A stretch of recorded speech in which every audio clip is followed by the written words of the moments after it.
मेरे YouTube channel में आप सबका स्वागत है।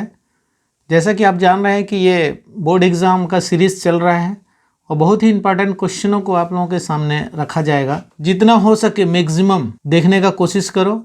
अगर मेरे चैनल में पहली बार बने हुए हो तो सबसे पहले सब्सक्राइब कर लो और बेल आइकन को दबा दो, जिससे आप लोगों को हमेशा नया अपडेट मिलता रहेगा। और देखने के बाद अगर आपको अच्छा लगे तो शेयर और लाइक ज़रूर कीजिएगा, जिससे मैं आप लोगों को प्रोत्साहित होकर के और अच्छे से अच्छे वीडियो बना करके दे सकूं। तो अभी तक अगर मेरे पिछले कुछ वीडियो नहीं देखे हैं तो ज़रूर देखिए, क्योंकि ये हम लोगों का अध्याय 3 का ये वस्तुनिष्ठ प्रकार के प्रश्न जो 1 नंबर के आते हैं और सही विकल्प और सत्य असत्य, ये 3 प्रकार के प्रश्नों को आप लोगों को बताया जाएगा अभी यहाँ पर। उसके बाद जैसे जैसे आप देखते रहेंगे आप लोगों को हमेशा नया अपडेट, यानी कि आपके बोर्ड पैटर्न पे जितने भी प्रकार के क्वेश्चन आएंगे वो सब आप लोगों को धीरे धीरे मिलते जाएगा। तो आप लोग हमेशा ऐसे ही देखते रहिए। चलिए फिर चलते हैं हम लोग अध्याय 3 एक चर का द्विघातीय समीकरण के बारे में आप लोगों को मैं बताता हूं और आप लोग देखते जाइए उसको। सही विकल्प चुन कर लिखिए। प्रत्येक प्रश्न 1 अंक निर्धारित है। आप लोगों को स्क्रीन पे दिखता होगा, बड़े आराम से देखिए और उसको अच्छे से समझिए। द्विघात समीकरण ax² + bx + c = 0 के मूल अल्फा और बीटा हों तो अल्फा प्लस बीटा का मान ज्ञात करो, यानी कि मूलों का योगफल। अब योगफल का सूत्र क्या हो जाएगा? अल्फा प्लस बीटा बराबर -b/a होता है। तो इस चीज़ को बड़े ध्यान से देखना पड़ेगा आपको। यहाँ पे सेक्शन बी पे दिख रहा है -b/a और ये इसका आंसर होगा। नेक्स्ट में आप देखो यहाँ पर कि द्विघात समीकरण ax² + bx + c, यानी कि सेम टू सेम प्रश्न है, लेकिन यहाँ पर मूलों का गुणनफल के बारे में बताया गया है। ठीक है, तो आप लोग मूलों का गुणनफल का सूत्र क्या होगा आप लोग बताइए। यहाँ पर मूलों का गुणनफल जो होगा c/a होगा, और c/a आप इस ऑब्जेक्टिव क्वेश्चन में ढूंढिए, यहाँ पर है डी पर, ये c/a इसका आंसर होगा। ठीक है, तो ये मूल रूप से आप हमेशा याद रखिए कि मूलों का योगफल -b/a और मूलों का गुणनफल c/a होता है। ठीक है, अब नेक्स्ट क्वेश्चन में चलते हैं। द्विघात समीकरण ax² + bx + c = 0 के मूल हेतु सूत्र क्या है? यानी कि यहाँ पर हम लोग x का मान ज्ञात करने के लिए जो सूत्र का उपयोग करते हैं, सूत्र तो आप लोगों को हमेशा याद होना चाहिए। यानी कि पूर्ण वर्ग बनाते समय आप एक विधि पढ़ते होंगे अपने रेगुलर क्लास में, पूर्ण वर्ग विधि से हल करने का। उस समय आपको एक सूत्र मिलता है। अगर हम लोग ax² + bx + c के रूप में अगर हल करते हैं तो आप लोगों को एक सूत्र मिलता है। तो सूत्र क्या होता है? x = मैं यहाँ पे लिख रहा हूँ, उससे आप ऑब्जेक्टिव को मिला लीजिएगा। ठीक है, x = -b ± (b² -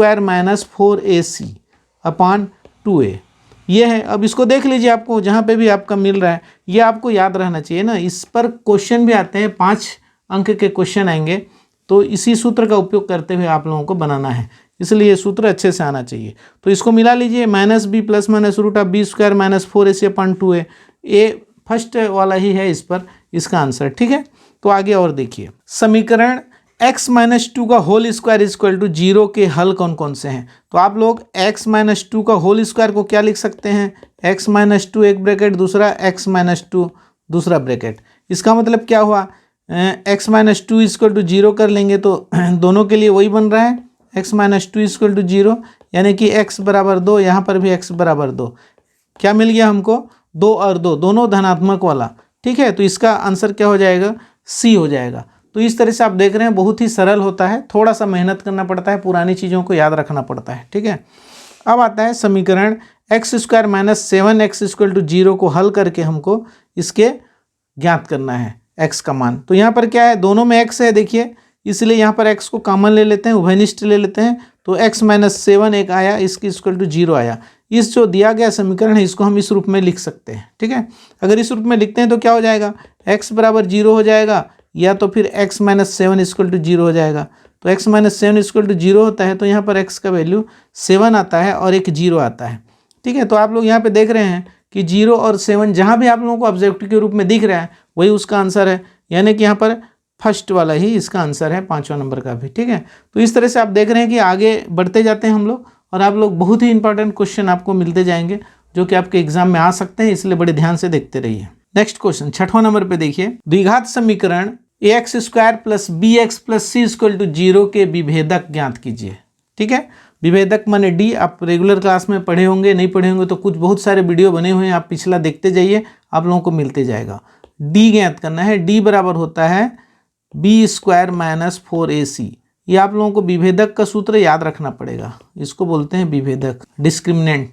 ठीक है, तो ये विभेदक आप लोगों को याद रखना पड़ेगा और डी ऐसे ही सूत्र के रूप में याद रखेंगे। तो इसमें कौन सा मिल रहा है उसको आप देख लीजिए, बी स्क्वायर माइनस 4ac, यानी कि बी नंबर वाला इसमें मिल रहा है। तो छठवां का आंसर क्या हो जाएगा, बी हो जाएगा। ठीक, इसी तरह से अल्फा और बीटा मूल वाले द्विघात समीकरण कौन कौन से हैं, ये समीकरण बनाना, आप लोगों को समीकरण बनाने का आइडिया होना चाहिए। ठीक है, और उसके लिए सूत्र सीधा सीधा आप लोगों को याद होना चाहिए।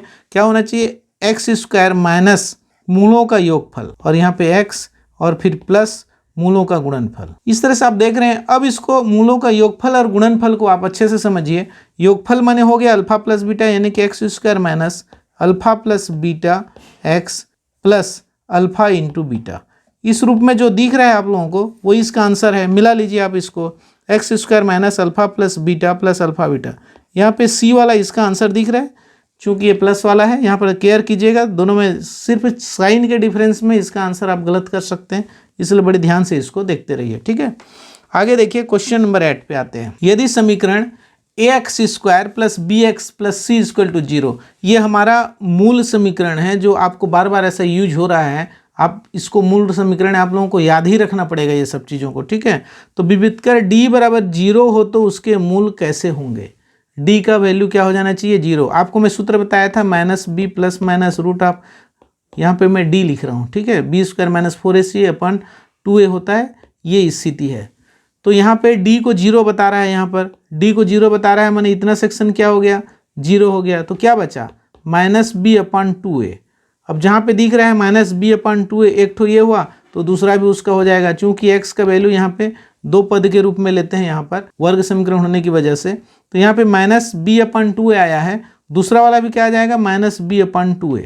बहुत इंपॉर्टेंट चीज़ है जो आप लोगों को याद रखना चाहिए।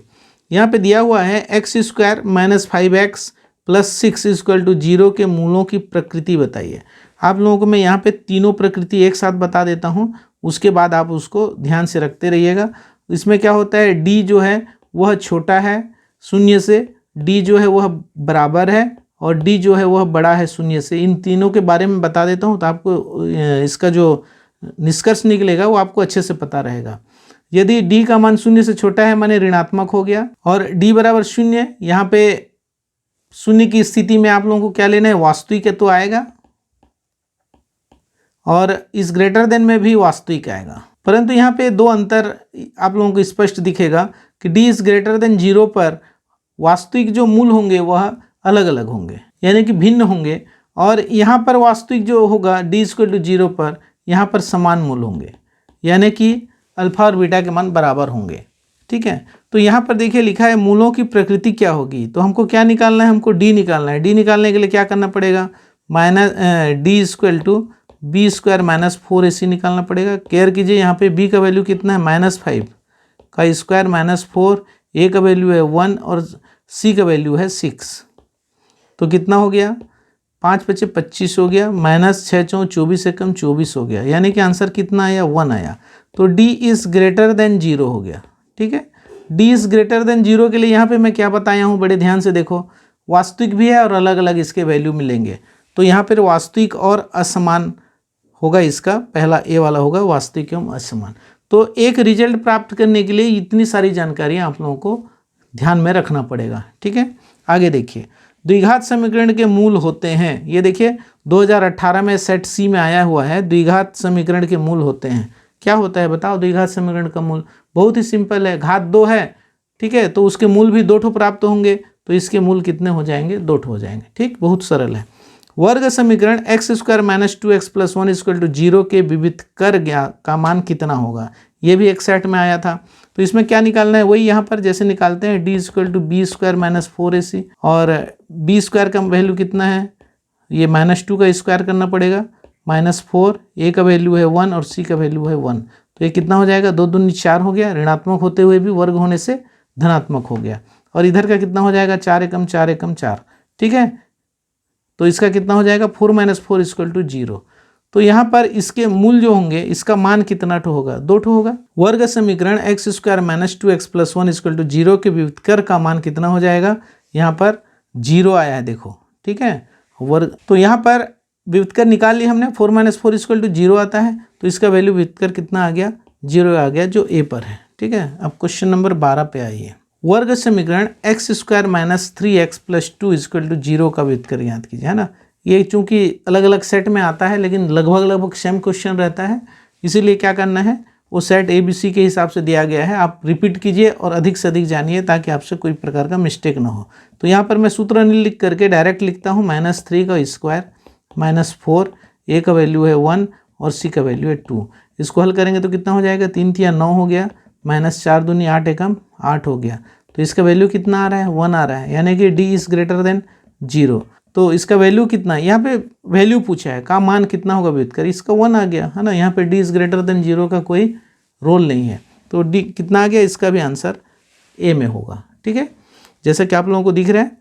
तो वर्ग समीकरण 4x square minus 4x plus 1 equal to 0 के व्युत्कर ज्ञात कीजिए, ये सी सेट में आया है, ठीक है। तो इसका भी डायरेक्ट निकालते हैं, -4 का स्क्वायर कर लेते हैं और बी स्क्वायर माइनस 4ac करते हैं, 4 का 4, ए का वैल्यू है 4 और सी का वैल्यू है 1। तो ये कितना हो जाएगा, 4 चौं 16, ऋण 4 चौं 16 एकम 16, इसका वैल्यू कितना आ रहा है, 0 आ रहा है। तो यहाँ पर व्युत्कर क्या हो जाएगा, 0 हो जाएगा, ठीक है, जो कि ए नंबर पे है। तो इसी तरह से हम लोग आगे बढ़ते जाते हैं। देखिए ये सेट ए में एक प्रश्न आया था कि निम्न में से कौन सा समीकरण वर्ग समीकरण नहीं है। देखिए नहीं है का बहुत ही सिंपल चीज़ है, जब भी कहीं पे आप लोगों को x का जो घातांक होगा वह ऋणात्मक होगा या रूट में होगा, यानी कि बटे में होगा, तो अगर ऐसा प्रश्न आपको दिखे तब आप समझिए कि वहाँ पे वह वर्ग समीकरण नहीं है। तो यहाँ पर देखते ही दिख रहा है कि वर्गमूल x लिखा हुआ है, इसलिए यह वर्ग समीकरण नहीं होगा, इसका आंसर बी वाला होगा। यहाँ पर देखिए सबको थोड़ा सा हल करने का आप लोगों को आइडिया होना चाहिए। यहाँ पे ए वाले को बता देता हूँ खाली चेक करके कि इसको अगर हल करेंगे तो यह आ जाएगा एक्स स्क्वायर प्लस 1/x आएगा इक्वल टू 2 है। अगर इसको हम तिर्यक गुणा करेंगे तो x square plus 1 equal to 2x आएगा। एक ही साइड लिखना शुरू करेंगे, x square minus 2x plus 1 equal to 0 आ गया। देखिए ये पूर्णतः वर्ग समीकरण है। यहाँ पे आप लोगों को ये नहीं देखना है कि इस x को ऊपर ले जाएंगे तो इसका घात ऋणात्मक हो जाएगा, उस समय आप लोगों से मिस्टेक हो जाएगा, है ना। तो यह वर्ग समीकरण है, इस बात को ध्यान में रखना। तो वर्ग समीकरण कौन सा नहीं है, यहाँ पर x का घात 1/2 है, रूट है माने 1/2 है, इसलिए यह वर्ग समीकरण नहीं है, इसका आंसर बी होगा, ठीक है। वर्ग समीकरण 2x square minus 4x plus 3 equal to 0 के मूलों का गुणनफल क्या होगा।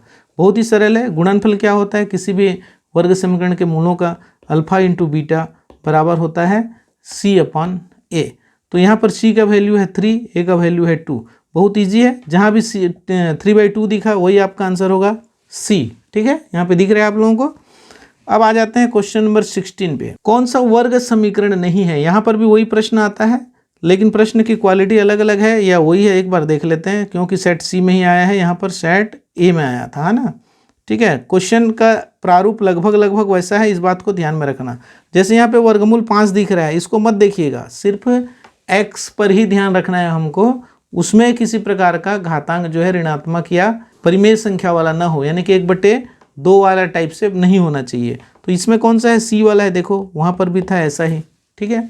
आगे चले जाते हैं। अब आते हैं रिक्त स्थान की पूर्ति करो। तो रिक्त स्थान की पूर्ति के लिए भी ऐसे प्रश्न आएंगे जो आप लोगों के लिए 5 नंबर का होगा, यानी कि आप अभी कितने नंबर की तैयारी कर रहे हैं, लगभग 15 नंबर की तैयारी कर रहे हैं, जिसमें ऑब्जेक्टिव टाइप के 5 क्वेश्चन आएंगे, रिक्त स्थान के 5 क्वेश्चन आएंगे और सही गलत का भी 5 प्रश्न आ सकता है या सही संबंध का 5 प्रश्न आ सकता है, ठीक है, 5 नंबर का। तो इस तरह से आप देखते रहिए और 15 अंक की पूरी तैयारी अच्छे से कीजिए। तो इसमें देखिए वर्ग समीकरण के अधिकतम मूलों की संख्या होती है। वर्ग समीकरण माने 2, घात 2 वाला, सीधी सी बात है, इसलिए उसकी मूलों की संख्या भी कितनी हो जाएगी, 2 हो जाएगी, ठीक है। इसी तरह से द्विघात समीकरण में चर राशि की अधिकतम घात, स्वाभाविक है, देखो प्रश्न वही है, थोड़ा सा घुमा करके दिया गया है कि यहाँ पे क्या बोला है, द्विघात समीकरण यानी कि एक्स स्क्वायर प्लस वाला के रूप में रहेगा इधर, ठीक है। इसका मतलब क्या हो, अधिकतम घात कितना होता है, 2 होता है, सीधी सी बात है। तो इसका भी आंसर क्या हो जाएगा, 2 हो जाएगा, ठीक।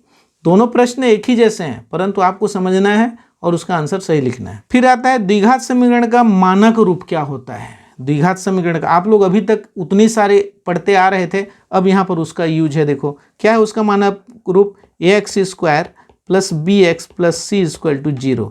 ये उसका मानक रूप है और इसी पर कई सारे प्रश्न आप ऊपर में हल कर चुके हैं। ठीक है, अब द्विघात समीकरण ax² plus bx plus c equal to 0, यही उसका मानक रूप भी है ना, के लिए विविधकर का मान क्या होगा। हमने अभी कितने सारे सूत्र पढ़े, ठीक है, इसलिए क्या हो जाएगा, d equal to b² minus 4ac, ये इसका विविधकर हो गया। ठीक है, तो ये सब आप लोगों को हमेशा याद रहना चाहिए। द्विघात समीकरण के हल ज्ञात करने हेतु सूत्र खाली स्थान गणितज्ञ ने दिया था। आप लोग अगर बुक को अच्छे से पढ़े होंगे तो आपको मालूम होगा, मैं यहाँ लिख देता हूँ, श्रीधराचार्य। ठीक है, श्रीधराचार्य जी ने दिया था इसको। श्रीधराचार्य ने और भी बहुत सारे हमारे चीज़ों को दिया है, अगर आप लोग बुक को स्टडी करेंगे तब आप लोगों को अच्छे से पता रहेगा। अब देखिए आगे, द्विघात समीकरण x² plus bx plus c equal to 0 के लिए विविधकर d बराबर 0। मैं आपको 3 कंडीशन बताया था, d बराबर 0 हो तो दोनों मूलों का मान कैसा होता है, सिंपल सी बात है, समान होता है। वास्तविक भी लिख सकते हैं, वास्तविक और समान होता है, दोनों लिखेंगे तो भी चलेगा, खाली समान लिखेंगे तो भी चलेगा। ठीक है, मूलों का मान समान होता है। यदि द्विघात समीकरण ax² plus bx plus c equal to 0 के लिए विविधकर d का मान धनात्मक हो तो क्या होगा। मैं तीनों कंडीशन आप लोगों को बता दिया हूँ, इसलिए ये ईजी होना चाहिए आप लोगों के लिए, और आप मेरे ख्याल से आंसर भी जान चुके होंगे। तो दोनों मूलों की प्रकृति कैसी होती है, धनात्मक होने से वास्तविक तो होती है परंतु असमान होता है। ठीक है, यानी कि अल्फा और बीटा के मान अलग अलग प्राप्त होंगे। अब आता है तीसरा कंडीशन जो छूट रहा था अभी तक, यदि d लेस देन 0 हो तो द्विघात समीकरण के मूलों की प्रकृति क्या होगी, अवास्तविक होगी, यानी कि इसका हम लोगों को हल प्राप्त नहीं हो सकता है। जब आप अपर लेवल में जाएंगे, कक्षा 11वीं के लेवल में, उस समय उसका भी हल प्राप्त होता है, अभी आप लोगों के लेवल में नहीं होगा। ठीक है, अब आगे देखते हैं, समीकरण 3x² प्लस 2x माइनस 7 के बराबर 0 के मूलों का योगफल क्या होगा। फिर से वही आ गया, जैसा कि आप लोग जानते हैं क्या होता है योगफल, माइनस b/a। तो माइनस b/a के लिए क्या करेंगे, माइनस का माइनस लिखेंगे, b के जगह पे 2 लिखेंगे और a के जगह पे 3 लिखेंगे, ये इसका आंसर हो गया। ओके, समीकरण x² माइनस 5x माइनस 24 बराबर 0 के मूलों का गुणनफल खाली स्थान होगा। तो इसका गुणनफल यानी कि अल्फा इंटू बीटा क्या क्या था, c/a था। ठीक है, तो c के लिए क्या लिखेंगे, -24, चिन्ह सहित लेना है, और a का वैल्यू है 1 यहाँ पर, तो -24 ही इसका आंसर होगा। ओके, अब आते हैं यहाँ पर सत्य असत्य बताइए। अब आप लोग इतना अभी पढ़ चुके हैं तो मैं तो बोलूँगा कि ये सत्य असत्य भी आप लोगों को तुरंत पता चल जाएगा। ठीक है, वर्ग समीकरण के अधिकतम जो है 2 मूल होते हैं, सत्य है। वर्ग समीकरण का विविधकर धनात्मक हो तो मूल वास्तविक होते हैं, ये भी सत्य है। वर्ग समीकरण का विविधकर ऋणात्मक हो तो मूल वास्तविक तो होते हैं कि नहीं होते हैं, ये बताइए, नहीं होते हैं, यानी कि असत्य है। वर्ग समीकरण का विविधकर 0 हो तो मूल बराबर नहीं होते हैं, ये भी असत्य है, क्योंकि मूल क्या होते हैं, बराबर होते हैं जब विविधकर 0 होता है। ठीक है, वर्ग समीकरण ax² plus bx plus c equal to 0 का विभेदक d equal to b² minus 4ac है, ये भी सत्य है। ठीक है, इतना आसान है, चूंकि आप इतना पढ़ चुके हैं इसलिए ये बहुत ईजी जा रहा होगा आप लोगों को, तो ऐसे ही जानना है। हाँ, वर्ग समीकरण ax² plus bx plus c के मूलों का योगफल, दोनों मूल है, माइनस b/a, ये भी सत्य हो गया। वर्ग समीकरण ax² plus bx plus c बराबर 0 के मूलों का गुणनफल c/a है, ये भी सत्य है। वर्ग समीकरण x माइनस अल्फा का होल स्क्वायर बराबर 0 के दोनों मूल समान होंगे, ये भी सत्य है, क्योंकि ये x माइनस अल्फा और एक x माइनस अल्फा होता है। ऐसा भी क्वेश्चन आप ऊपर में कर चुके हैं, इसके मूल क्या हो जाएंगे, समान हो जाएंगे, इसलिए क्या हो जाएगा, सत्य हो जाएगा। तो आप लोगों ने बहुत अच्छे से देखा, अपनी बोर्ड की तैयारी कीजिए। आप सब लोगों को बहुत बहुत धन्यवाद।